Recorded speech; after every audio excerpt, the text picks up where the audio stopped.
आदरणीय संस्थेचे सर्व मंचावरील पदाधिकारी, टोकाई शाळेचे माननीय मुख्याध्यापक, सर्व शिक्षक वृंद, सर, मॅडम आणि माझ्या दहावीच्या आवडत्या विद्यार्थी मित्रमैत्रिणींनो, या सर्वांना माझा नमस्कार. नमस्कार नमस्कार. Very good. आता वाटलं जिवंतपणा. तुम्हाला गोष्टी ऐकायला आवडतात का? कोणाकोणाला गोष्टी आवडतात? खूप छान. बालमित्रांनो, आता तुम्ही 10वीतून पुढे जाणार आहात, तर यश कसं मिळवायचं? मला काल सर, आपल्या शाळेचे मुख्याध्यापक शाळेत आले आणि आमच्या जिल्हा परिषद शाळेतील मुख्याध्यापकांना आणि सर्व शिक्षकांना आमंत्रण आहे आजच्या कार्यक्रमाचं म्हणून सांगितलं. आणि मला मुद्दामून सांगितलं की मॅडम, आमच्या शाळेतील विद्यार्थ्यांना प्रेरणा देण्याचं उद्या तुम्ही तुमच्या वक्तव्यामध्ये सांगा. प्रेरणा कशी मिळेल, यश कसं मिळेल, तर याच मुद्द्यावर मी थोडं फोकस करणार आहे. प्रथमतः काकांचा मी खूप खूप धन्यवाद मानते की त्यांनी सर्व शिक्षक लोकांचं आदर्श पुरस्कार देऊन त्यांना सन्मानित केलं. त्याबद्दल मी त्यांचे प्रथमतः धन्यवाद मानते. सर्वांना गोष्ट ऐकायची? Very good. एकदा महान शिक्षण तज्ञ पंडित अरिस्टॉटल एका व्याख्यानामध्ये व्याख्यान देत असतात आणि त्या व्याख्यानामध्ये व्याख्यान देत असताना अरिस्टॉटल जेव्हा भाषण करतात तेव्हा तुमच्यासारखाच एक विद्यार्थी येतो आणि त्या अरिस्टॉटल साहेबांना म्हणतो की सर, तुम्ही एवढं भाषण केलं, या ठिकाणी एवढं वक्तृत्व केलं, तर त्या मागील यशाचं कारण काय? त्यांनी काय प्रश्न विचारला? काय प्रश्न विचारला? हां, यशाच्या मागचं कारण काय आहे? तेव्हा अरिस्टॉटल काय बोलतात माहिती आहे? अरे मुला, तू उद्या मला नदी किनारी भेट. तेव्हा त्या मुलाला प्रश्न पडतो, टोकाई मधल्यासारखाच एक विद्यार्थी, त्या मुलाला प्रश्न पडतो की यशाचं रहस्य मी विचारलं आणि साहेबांनी तर मला नदी किनारी उद्या भेटायला सांगितलं, काय असेल? कुतूहल त्याचं जागं होतं आणि सकाळची तो वाट बघतो मुलगा आणि नदी किनारी जातो. जे वेळ दिलेला होता त्या वेळेला अरिस्टॉटल त्या ठिकाणी येतात आणि इकडून अरिस्टॉटल येतात, इकडून तो मुलगा येतो, नदीचं पात्र समोर असतं आणि अरिस्टॉटल म्हणतात, तू माझ्या मागे ये. आणि पाहता काय, अरिस्टॉटल पाण्यामधून नदीच्या पात्रामध्ये प्रवेश करतात. नदीच्या पाण्यामध्ये जाताना आणि तू माझ्या मागे ये म्हणतात. अरिस्टॉटल पुढे, तो मुलगा मागे. त्याच्या गुडघ्यापर्यंत पाणी येतं तरी पुढे चालत असतात, टोंगळ्यापर्यंत पाणी येतं तरी पुढे चालत असतात, कमरेपर्यंत पाणी येतं तरी पुढे चालत असतात आणि खांद्यापर्यंत पाणी येतं तरी पुढे चालत असतात आणि मुलगा मागे चालत असतो. जेव्हा काय त्यांच्या गळ्यापर्यंत पाणी येतं तेव्हा अरिस्टॉटल त्या मुलाचं मुंडकं धरतात आणि पाण्यामध्ये दाबतात. पाण्यामध्ये दाबल्याच्या नंतर तो मुलगा कासावीस होतो, हातपाय वेडेवाकडे करून तळमळीनं मान आपली वर करायला बघतो आणि अरिस्टॉटल त्याची पकड थोडा वेळ ठेवतात आणि नंतर पटकन हात वर करतात. तेव्हा तो पटकन काळा होणारा मुलगा श्वासोश्वास घ्यायला लागतो. तेव्हा अरिस्टॉटल त्याला म्हणतात, बेटा, तुला मी जेव्हा पाण्यामध्ये डोकं खाली दाबलं तेव्हा तुला सर्वात जास्त काय आवश्यक वाटलं? कशाची गरज वाटली? हे नीट आहे का बरं का? कशाची गरज वाटली सांगा बरं? ऑक्सिजन, हवेची गरज वाटली.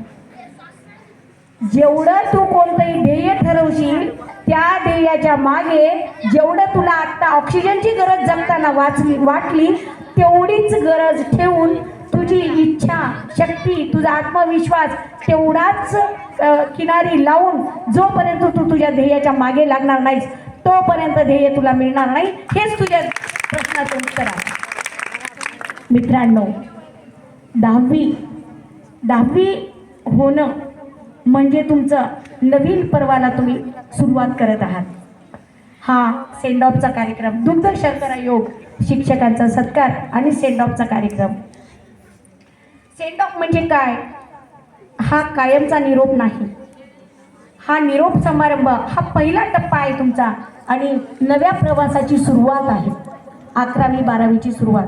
10वीचा अभ्यास तुम्ही केलेलाच असेल, प्लॅनिंग करून अभ्यास करायचा. आणि प्रिय विद्यार्थी मित्रांनो, 10वी फक्त परीक्षा नाही, तुमच्या आयुष्यातील ही पहिली मोठी पायरी आहे.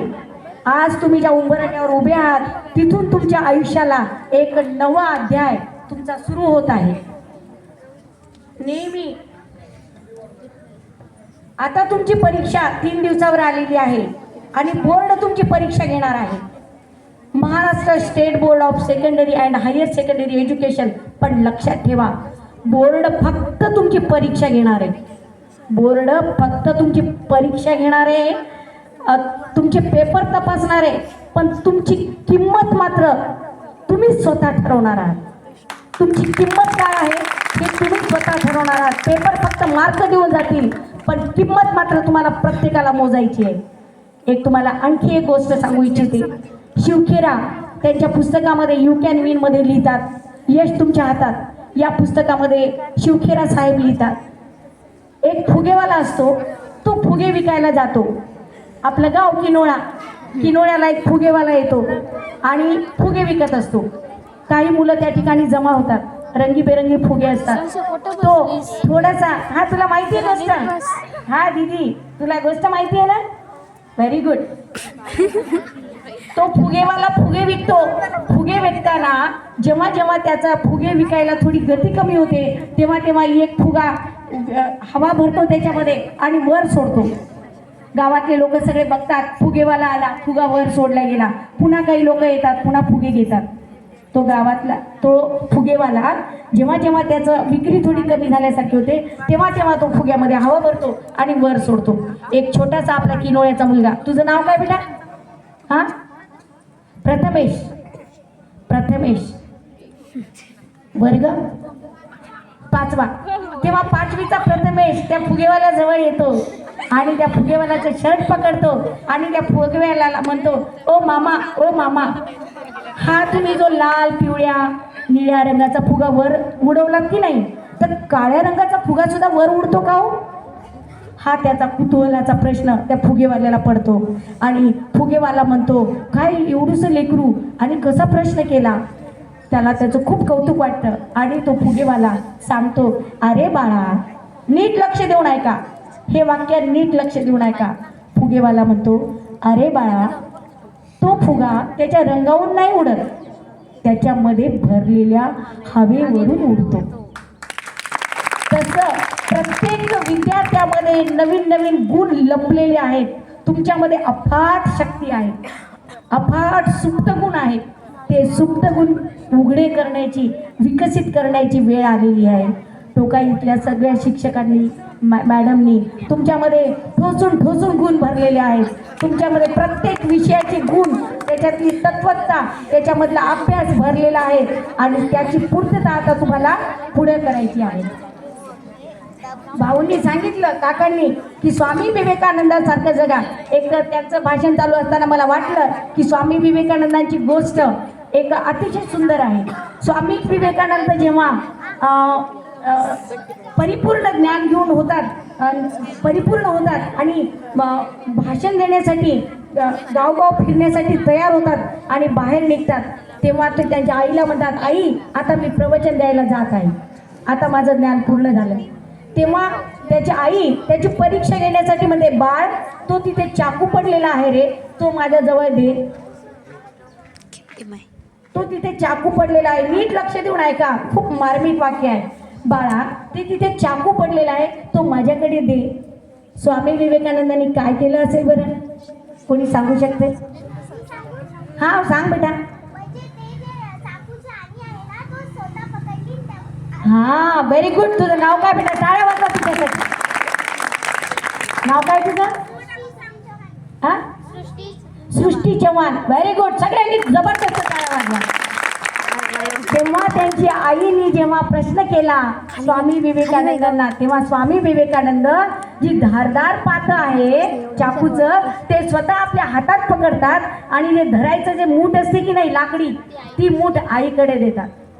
तेव्हा त्यांची आई म्हणते, आता तू खरंच प्रवचन देण्यासाठी तयार झालास, कारण धारदार जे माझ्याकडे दिलं आणि जे लाकडी भाग होता ते माझ्याकडे तू दिलेला आहेस आणि धारदार भाग स्वतः पकडलेला आहेस. आता तू खरंच ज्ञान देण्यासाठी तयार झाला आहेस, असं त्यांची आई म्हणते आणि त्यांना प्रवचन देण्यास सांगते की आता तू जाऊ शकतो. तसंच स्वामी विवेकानंद एकदा जेव्हा जंगलामध्ये जात असतात तेव्हा एक मुलगा धावत धावत यायलेला त्यांना दिसतो आणि तो मुलगा खूप पळतो. पाहतो तर काय, त्याच्या मागे कुत्रं लागलेलं असतं. मुलगा पुढे कुत्रं मागे, मुलगा पुढे कुत्रं मागे, जोर जोरात पडतो. आपल्याही मागे कधी कधी गाडीवर येताना कुत्रे लागतात की नाही, ते त्यांचा खेळ असते. त्यांना वाटते पळावं कोणत्या तरी धावत्या वाहनामागे, पण आपण गाडी थांबवत नाही, आपण जास्त जोरात पळतो आणि पडतो. पण स्वामी विवेकानंदाने त्या मुलाला लगेच, स्वामी विवेकानंद जात होते तेव्हा त्या मुलाला म्हणतात, अरे तू तिथेच थांब आणि मागे त्या कुत्र्याच्या डोळ्यात डोळे घालून बघ. तेव्हा तो मुलगा घाबरत घाबरत थांबतो आणि मागे येणाऱ्या कुत्र्याच्या डोळ्यात डोळे घालून बघतो. तेव्हा तो कुत्रा डोळ्यात डोळे घालून बघितल्याबरोबर मान टाकतो आणि माघारी परत जातो. मित्रांनो, त्या पद्धतीनं तुम्ही आत्मविश्वास जागा करा. आजच तुम्हाला काकांनी सांगितलं की जे मुलगा पहिला येईल त्यांना बक्षीस देण्यात येईल, तेव्हा 2 मुलींनी हात वर केले. असंच मी एका ठिकाणी कोणातरी वक्त्याचं भाषण ऐकायला गेले. आत्मविश्वास कसा वाढवावा त्यांचा विषय होता आणि आत्मविश्वास वाढवण्यासाठी त्यांनी काय सांगितलं, एक प्रयोग केला. इथं जे बसलेले प्रेक्षक आहेत ना, तर त्यापैकी खरंच सांगा बरं, या ठिकाणी 2 मिनिटं बोलायचंय, इथं कोण येऊन 2 मिनिटं बोलेल? Very good. ज्यांनी हात वर केला त्यांचं खूप खूप त्यांना शुभेच्छा आणि हार्दिक अभिनंदन त्यांचं. मित्रांनो, जेव्हा कोणी असा प्रश्न टाकला की या ठिकाणी 2 मिनिटं येऊन बोलायचे, अरे 2 मिनिटं येऊन बोलणं ते पुढचं सांगतील किंवा न सांगतील, पण पहिली कृती तुमचा हात वर येणं, तुमची मानसिकता तयार होणं की मला 2 मिनिटं इथं बोलायला सांगितलंय आणि मी जाणार आहे. नंतर ते पुढच्या वक्त्यावर राहिलं की तुम्हाला 2 मिनिटं इथं बोलवेल की नाही, पण पहिला प्रश्न त्यांचा जो होता कोण इथं येऊन करील, तर पहिली तुमचा सभाधीपणा की तुम्ही हात वर केला हे तुमचं खूप कौतुक करण्यासारखं आहे. कारण हात वर करायला घाबरतात का बरं? सगळ्यांच्या हात वर व्हायला पाहिजे होते, कारण सगळ्यांना इथे येऊन थोडीच बोलायचं होतं, पण आपण घाबरतो कारण आपला आत्मविश्वास आपल्याला मागे खेचतो. तर यानंतर तुम्ही जेव्हा कुठेही कोणत्याही शाळेमध्ये जाल, 11वीला 12वीला, तेव्हा कोणी काही असं जर विचारलं तर पहिल्यांदा हात वर करत जा. जेव्हा बोलायला लागलं तेव्हा बघू आपोआप येते, पण पहिल्यांदा आपण हातच नाही वर केला तर आपला तो आत्मविश्वास वाढेल का? नाही वाढेल. हात वर केला, एखादं वाक्य बोलू आपण, नाही तर नाही पण बोलू, एवढ्या जणांना थोडी तुम्हाला बोलवणार, पण तुम्ही आत्मविश्वासानं नेहमी तयार राहत जा, नेहमी तयार. पहिलं पाऊल आहे तुम्ही हात वर करणं. पहिलं पाऊलच नाही टाकलं तर दुसरं पाऊल कसं पडेल, हो की नाही? आता मला जाणीव आहे या गोष्टीची की तुम्ही खूप वेळचं ऐकत आहात म्हणून कंटाळे असाल. बोलू का नको बोलू? बोलू, ठीक आहे. प्रिय विद्यार्थी मित्रांनो, तुम्हाला आता 10वी झाल्याच्या नंतर जेव्हा 11वीला जायचे तेव्हा तुम्ही सुरुवातीला काय करायचं ऐकायचं तुम्हाला? जेव्हा 12वीच्या परीक्षेची तयारी तुम्ही 2 महिने, खूप लक्ष देऊन ऐका, 2 महिने बाकी असताना करता. पुन्हा एकदा मी सांगते, हे लहान मुलं 5वी 6वीचे प्लीज बोलू नका, तुमच्यासाठी पण महत्वाचं आहे बेटा.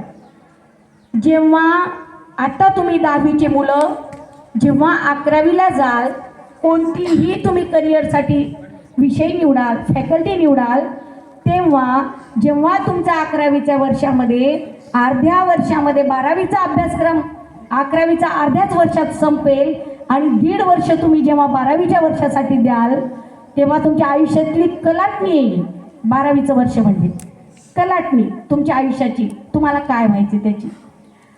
तेव्हा जेव्हा तुम्ही 11वीला पहिल्या दिवशी जाल आणि 12वीचे 2 महिने असताना पहिल्या 2 महिन्याच्या आधी जी मानसिक तयारीनं अभ्यास करता की नाही, तीच मानसिक तयारी तुम्ही 11वीच्या पहिल्या दिवसापासून करा, तर यश तुमच्या पायाची लोळण. आपल्याला जाग केव्हा येते? 12वीच्या परीक्षेची, जेव्हा 3 महिने 4 महिने बाकी असतात तेव्हा. पण मित्रांनो, तसं करू नका. तुम्हाला प्लॅन करायचे. कोणतीही गोष्ट प्लॅन केल्याशिवाय होत नाही. आज मला तुमच्या पुढे उभं राहायचं होतं. मी रात्रीपासून आमच्या साहेबांना फोन लावले, सर साहेबांनी बोलवलंय टोकाईच्या, कोण जाणार आहे तिथे? आपल्या सगळ्यांना जाता येणार नाही, पण त्यांचा माझा काही संपर्क झाला नाही. त्या मॅडमशीच माझं बोलणं, कारण इथं उभं राहायचं म्हणलं तर मला सकाळी 5ला उठून मुद्दे काढावे लागले. 5ला उठून मला मुद्दे काढावे लागले तुमच्यासमोर बोलताना. तर तुम्हाला तर 12वीचा अभ्यास करायचा आहे तर 11वीच्या पहिल्या दिवसापासून सुरुवात करावं लागेल की नाही? करावं लागेल. म्हणून मित्रांनो, तुम्ही प्लॅन करा. भीती वाटणं साहजिक आहे. तुमची 10वीची पहिली परीक्षा आहे. भीती केव्हा वाटते? भीती पहिल्यांदा काय निर्माण होतं? परीक्षा हा शब्द ऐकल्याबरोबर प्रथम भीती वाटते. भीती वाटणे चुकीचं नाही. भीती वाटणं अजिबात चुकीचं नाही. भीती म्हणजे आपण त्या गोष्टीला महत्त्व देतो त्याचंच चिन्ह आहे. भीती म्हणजे आपण त्या गोष्टीला महत्त्व देतो त्याचंच चिन्ह आहे भीती वाटणं. पण त्या भीतीवर जर मात करायची असेल तर पहिला उपाय काय आहे सांगू? नियमित अभ्यास करा. नियमित. आता या ठिकाणी 9वीचे पण मुलं आहेत. 9वीच्या मुलांनी हा सुंदर सेंड ऑफ घडवून आणलाय. 10वीच्या मुलांसाठी भरपूर खर्च केलाय. 9वीच्या मुलांनी सुद्धा 10वीचं नियोजन करताना पहिल्या दिवसापासून नियोजन करा 10वीच्या परीक्षेचं. तर तुम्हाला वर्षभरामध्ये आत्मविश्वास वाढेल आणि तुम्ही कोणत्याही गोष्टीला हात वर कराल. त्याच्यासाठी आणि 11वीला जे मुलं जातील त्यांनी पहिल्या दिवसापासून 12वीच्या अभ्यासाचं नियोजन करा. तर तुम्हाला भरपूर वेळ मिळेल आणि यश तुमच्या पायथ्याशी लोळण घेईल. तर पहिलं काय असेल की नियमित अभ्यास करणं आणि दुसरं आहे त्याच्यातलं वेळेचं नियोजन करणं. जेव्हा 1 वर्ष बाकी आहे तेव्हा तुम्ही 2-2 महिने द्या.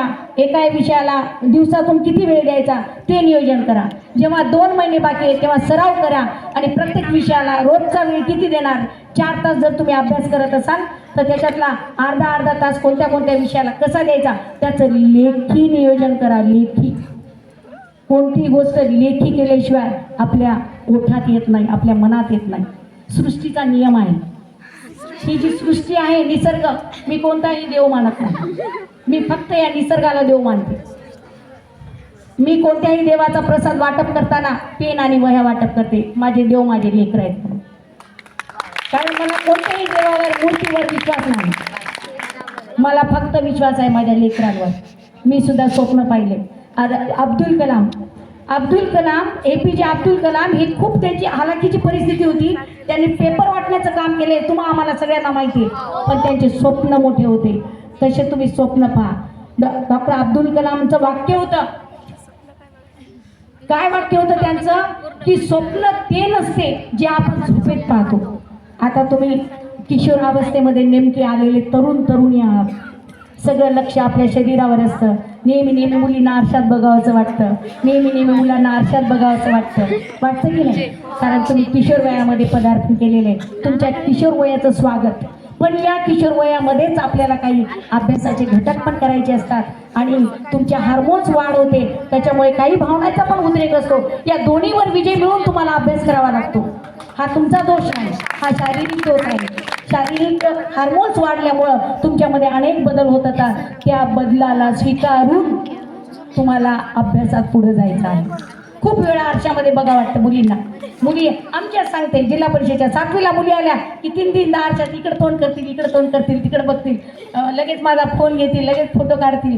मॅडम मी कशी दिसाईल? मी म्हटलं बाई इंटरव्ह्यूमध्ये सुद्धा तुम्ही पावडर लावून येत जा कारण दुपारी झोप येत नाही. मुलींनी पावडर घरी इथं शाळेतच आणून ठेवले एकीने डब्बा.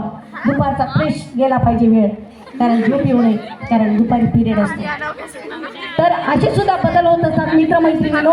पण या बदलावर सुद्धा तुम्हाला मात करून तुमच्या आयुष्याचं जे आहे, डॉक्टर व्हायचं असेल, कोणाला इंजिनियर व्हायचं असेल, कोणाला व्यावसायिक व्हायचं असेल, कोणाला प्राध्यापक व्हायचं असेल, कोणाला शिक्षक व्हायचं असेल, ते स्वप्न तुम्ही कसे बघा? डोळे उघडे ठेवून बघा.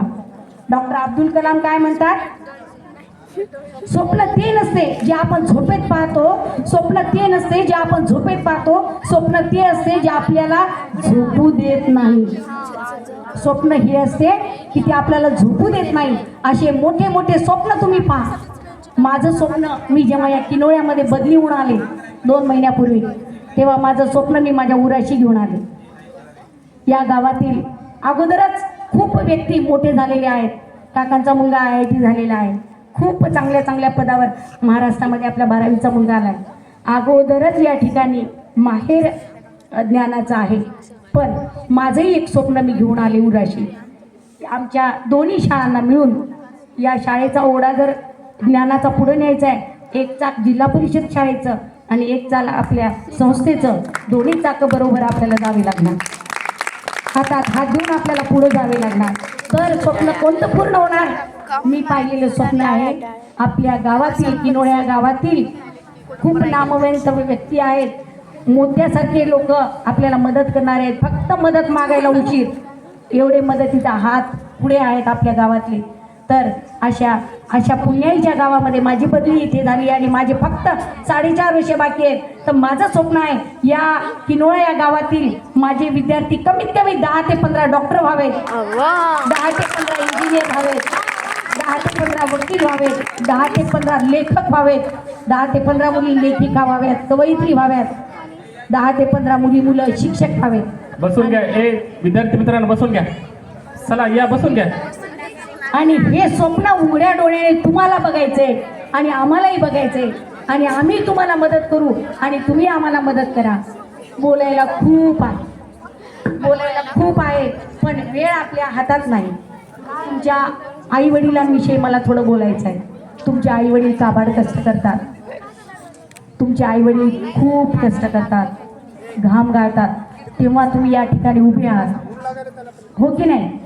आई वडिलांचे कष्ट केलेले जर तुम्हाला पुढं त्यांचे कष्ट कमी करायचे असतील तर तुम्हाला खूप शिकावं लागणार, नोकऱ्या कराव्या लागणार किंवा व्यवसाय करावा लागणार. सगळ्यांनाच नोकऱ्या मिळत नाही, पण काही ना काही व्यवसाय पण करताना त्या अरिस्टॉटल सारखं जर तुम्ही इच्छाशक्ती जर बाळगली तर साधा छोटा व्यवसाय, साधा खरमुरी विकण्याचा व्यवसाय सुद्धा पगारापेक्षा जास्त पैसे देऊन जाऊ शकतो. सगळेच मुलं बुद्धिमान तेवढ्या कोटीचेच नसतात की सगळ्यांना नोकऱ्या IAS आणि सगळे डॉक्टर इंजिनियर होणारे. काही मुलं बौद्धिक पातळीला जरी कमी असले तरी तुम्ही अजिबात खचून जायचं नाही.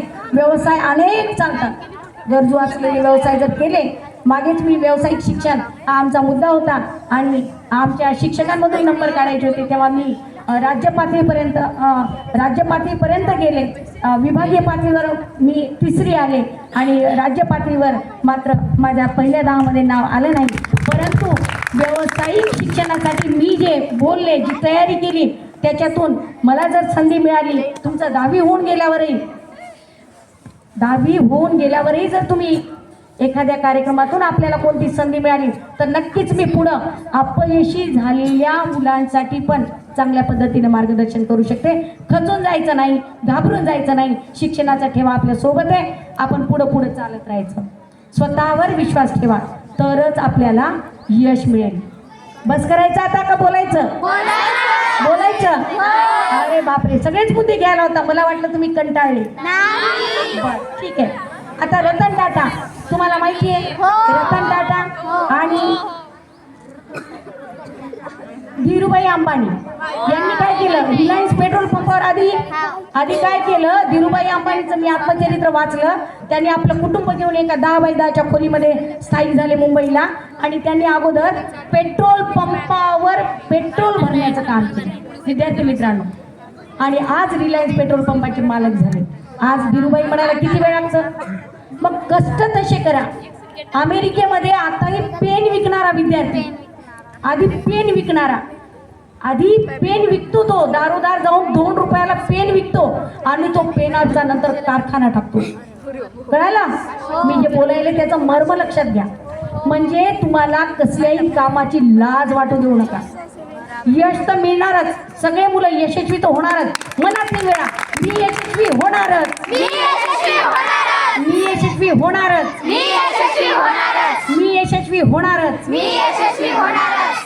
खूप छान. मग तुम्ही सगळेजण डॉक्टर, इंजिनियर, कोणी व्यावसायिक होणार? Very good. आणि तुमचा पुरस्कार आमच्यासाठी कोणता असतो माहिती आहे? तुम्ही जेव्हा मोठे होता, कोण्या पदावर काम करता, डॉक्टर, इंजिनियर असोत, व्यावसायिक असोत, त्या पदावर काम होताना तुमचं लग्न होतं. लग्न झाल्यावर तुम्हाला लेकरं बाळ होतात आणि तेव्हा जेव्हा तुमचा फोन येतो की मॅडम मला आज 2 लेकरं झाले आणि या पदावर काम करते आहे, तेव्हा आमचा जो आनंद असतो ना, तो गगनचुंबी आनंद असतो. आज माझे विद्यार्थी मला म्हातार वयामध्ये मी गेले तरी फोन लावतात. हा आमचा पुरस्कार असतो.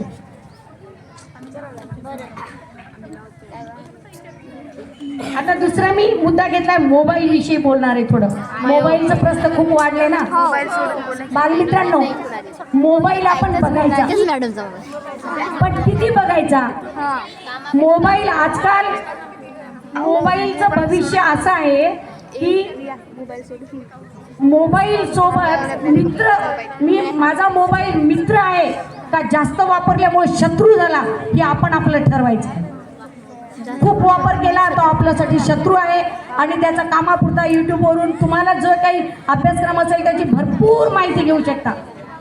शिकवा ऐकून तुम्ही भरपूर काही शिकू शकता, पण त्याचा जर अतिरेक केला तर नक्कीच तो तुमच्या आयुष्यामध्ये शत्रू म्हणून उभा राहील, याची काळजी घ्या. दररोज स्वतःसाठी थोडा वेळ ठेवा, वाचन करा, स्वतःवर विश्वास ठेवा आणि यश मिळवायचे असेल तर शिवकेराची गोष्ट आयुष्यभर लक्षात ठेवा. आता करिअर निवडताना तुम्ही कसं निवडाल याविषयी थोडं बोलायचं. सर मी बोलू का?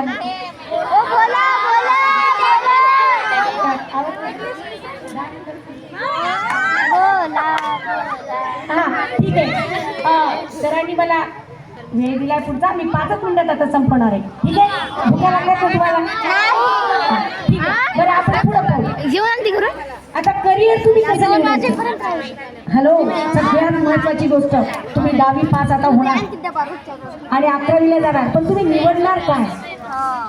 कोणी सायन्स निवडतील, कोणी कॉमर्स निवडतील, कोणी आर्ट निवडतील, कोणी डॉक्टरकडे जातील. सायन्स निवडला तर ते डॉक्टरकडे जातील, कॉमर्स निवडला तर तुम्ही बँकेकडे वळाल, आर्ट निवडला तर तुम्ही प्राध्यापक प्रोफेसर होऊ शकता. हे तुमचे मार्ग आहेत तुमचे, हे खूप महत्त्वाचं आहे. 10वी पर्यंत तुम्हाला काही गोष्टी माहीत नसतात, आता मोबाईलमुळे शिक्षकांनी सांगितल्यामुळे माहीत होतात. तर करिअर निवडताना तुम्ही कोणी डॉक्टर व्हाल, कोणी इंजिनियर व्हाल, कोणी प्राध्यापक व्हाल, कोणी व्यावसायिक व्हाल, पण तुमचा ज्याच्यात रस आहे, तुमची ज्याच्यात आवड आहे तेच क्षेत्र निवडा, तरच तुम्ही त्याच्यामध्ये पूर्ण यशस्वी व्हाल आणि ते क्षेत्र निवडल्यावर तुम्हाला त्याचा भार वाटणार नाही. तुम्हाला सेवा द्यायची इच्छा असेल तुम्ही डॉक्टर होऊ शकता. ते क्षेत्र निवडा आणि त्या क्षेत्राच्या मागे झपाटल्यासारखं लागा, त्या अरिस्टॉटलच्या गोष्टीसारखं. श्वासाची गरज असेपर्यंत जेव्हा आपण त्या ध्येयाच्या मागे लागतो, श्वासा एवढं मागे लागतो, नक्कीच तुम्ही डॉक्टर आणि इंजिनियर होणार नाही याची गॅरंटी देते. पण तेवढ्या मेहनतीनं तुम्ही पुढे जा. त्यानंतर आता आपण थोडा उतरत्या भाषणाकडे जाऊ. आज निरोप घेताना 4 ओळी मी सांगते. आज निरोप घेताना डोळे थोडे ओलावते.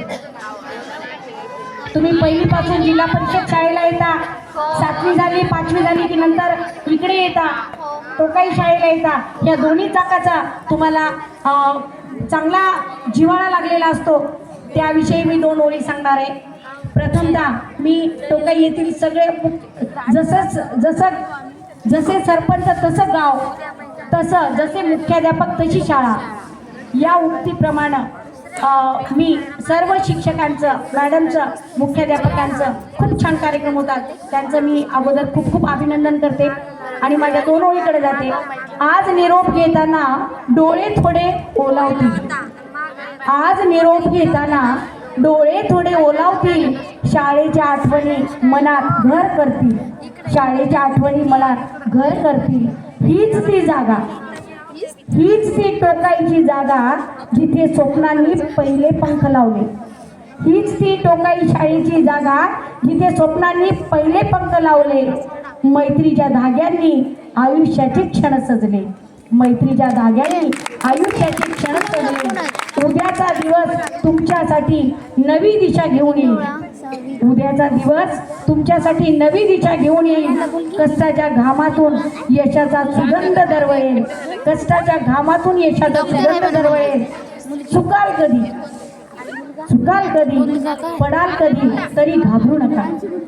चुकाल कधी, पडाल कधी, अनेक संकट येतील कधी, अपयशी व्हाल कधी, पण कधीही घाबरू नका. कारण प्रत्येक पडण्यातून उभं राहणं तुम्हीच या शाळेमध्ये शिकला आहात. जा आता, जा आत्मविश्वासाने. आकाश तुमचे आहे. आता जा आत्मविश्वासाने. आकाश तुमचे आहे. तुमच्या यशाच्या बातम्या ऐकायला ही शाळा आणि जिल्हा परिषदेची शाळा आपल्या सदैव तयार आहे. तुमचे कौतुक ऐकायला सदैव तयार आहे.